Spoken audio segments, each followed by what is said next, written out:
High spec में और PUBG lover के लिए भाई देखें ओप्पो पैड 3 आ गया है। और ये कहाँ मिलेगा? ये टैब अरीना में मिलेगा जी। मुझसे बताइएगा भाई इसके बारे में। जी, ओप्पो पैड 3 अवेलेबल है। 8 GB रैम 256 GB स्टोरेज के साथ आता है ठीक और है। 8 GB रैम एक 128 GB के साथ भी आता है। ओके।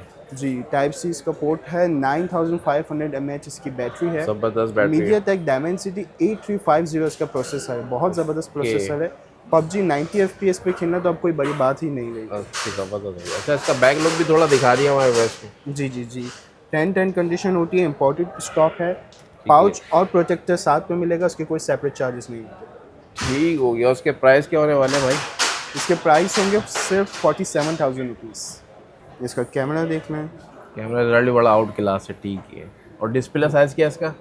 11.6 इंचेस इसका डिस्प्ले है। 11.6। बाकी हमारी shop number 260 second floor star city mall में है। ठीक है। तो आप यहाँ पे विजिट भी कर सकते हैं। tabarena.pk के नाम से हमारी वेबसाइट है। Okay okay. 0323285418 ये हमारा कॉन्टैक्ट नंबर है, जो कि आपको वीडियो की डिस्क्रिप्शन में मिल जाएगा, तो आप मुझसे ठीक है। कॉन्टैक्ट कर सकते हैं। बाकी कराची में कैश ऑन डिलीवरी का ऑप्शन भी अवेलेबल है और डिलीवरी तो ऑल ओवर पाकिस्तान अवेलेबल है। ओके।